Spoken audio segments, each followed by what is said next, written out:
Un influenceur gabonais d'origine libanaise qui a exigé des milliards de francs CFA pour ne pas diffuser des vidéos prétendument compromettantes du président gabonais Brice Oligui Nguema. Une affaire explosive secoue le Gabon. Un influenceur nazi, Marwa Al-Azi, affirme détenir des enregistrements compromettant le président du Gabon, Brice Clotaire Oligui Nguema.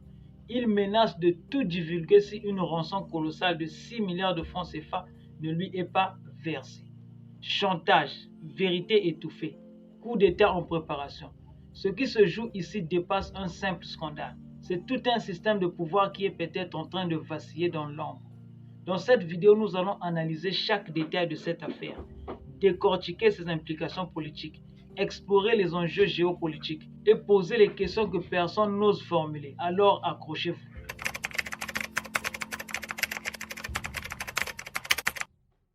Nazi Marwa Al-Azi n'est pas un simple influenceur. Gabonais d'origine libanaise, âgé d'environ 25 ans, il s'est fait connaître sur les réseaux sociaux pour ses prises de position critiques, son ton isolant et son aisance à manipuler l'information. Certains le considèrent comme un cyber-militant engagé dans la vérité. D'autres le décrivent comme un provocateur opportuniste. Ce qu'il affirme détenir, 46 enregistrements audio, 14 vidéos impliquant directement le président Oligui Nguema. Divulgation. Pour rappel, Nazi a lui-même annoncé qu'il détient 46 audios et 14 vidéos, tous compromettants. Il parle de conversations sensibles, de preuves d'abus du pouvoir, de révélations qui pourraient, selon ses mots, faire tomber le régime.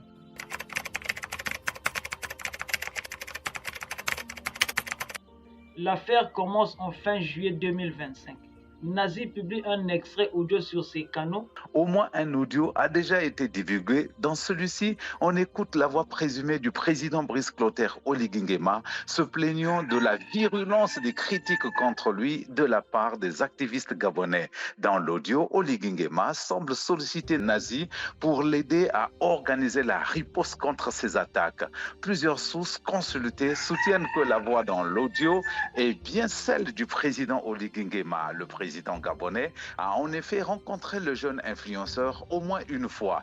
Puis menace, si le gouvernement ne verse pas 6 milliards de francs CFA, tout sera rendu public. Par contre, pesait lourd de conséquences. C'est pourquoi Nazi a exigé la somme de 6 milliards de francs CFA pour éviter leur divulgation.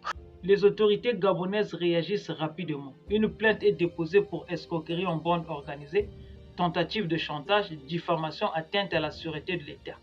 Selon nos informations, une plainte a en effet été déposée au tribunal de première instance de Libreville par l'agence judiciaire de l'État en sa qualité de garant des intérêts de l'État. Dans le cas d'espèce, l'agence judiciaire défend le président de la République qui est la première institution. L'agence poursuit Nazi pour, entre autres, escroquerie en bande organisée, car Nazi aurait des relais hors du pays. Il poursuit également l'influenceur pour diffamation, chantage et atteinte à la sûreté de l'État. Nazi est brièvement arrêté au Gabon puis fui au Liban. Il est à nouveau interpellé début août 2025 à la demande du gouvernement gabonais. Une procédure d'extraction est enclenchée, même si aucun accord judiciaire formel n'existe entre Libreville et Beyrouth.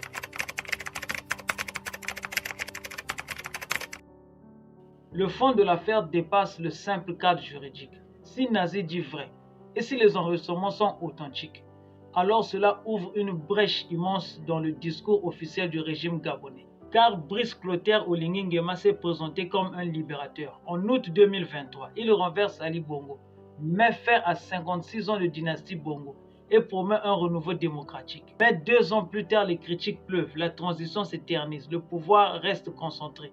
Les libertés sont fragiles et surtout des voix émergent pour dénoncer un pouvoir opaque, militarisé et répressif.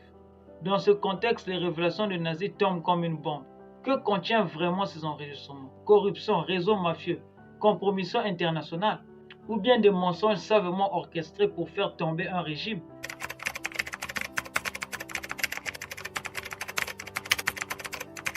Il faut explorer 2 hypothèses majeures.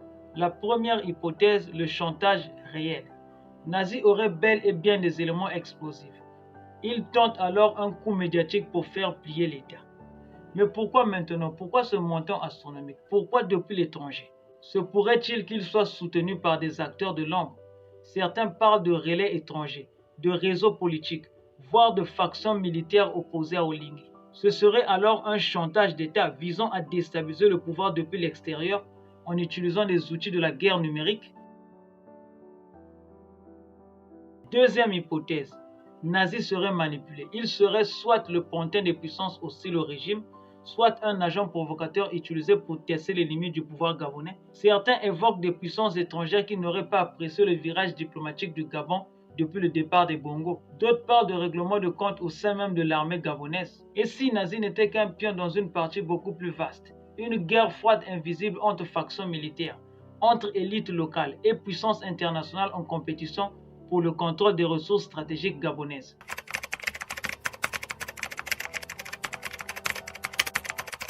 Nazi aurait affirmé qu'un coup d'État serait en préparation. Sur les révélations de Nazi, l'influenceur a par exemple annoncé avec certitude qu'un coup d'État serait en préparation au Gabon.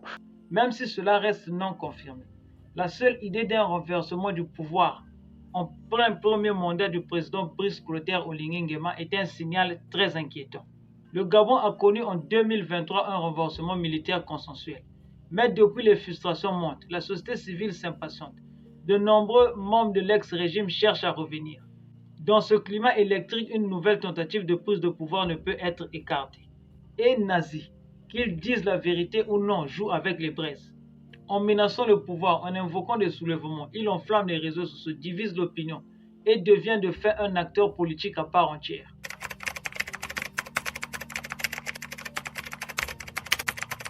L'arrestation de Nazi au Liban soulève aussi une question diplomatique majeure. Le Gabon n'a pas d'accord formel d'extraction avec le Liban, mais le président Oligui espère une coopération exceptionnelle. Le Liban, de son côté, est sous pression, protéger l'un de ses ressortissants ou satisfaire un gouvernement allié. Quant à la communauté internationale, elle reste silencieuse. Aucun communiqué de l'Union africaine, de la CEDEAO ou de la France pour l'instant. Mais pourquoi ce silence? L'affaire dérange-t-elle trop de puissance en coulisses?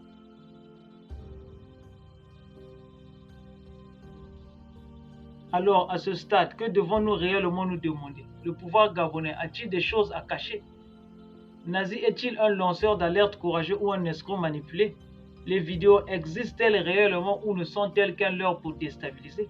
Sommes-nous à la veille d'une déflagration politique au Gabon? Cette affaire révèle une chose essentielle. Le régime Oligui n'est pas aussi stable qu'il laisse croire.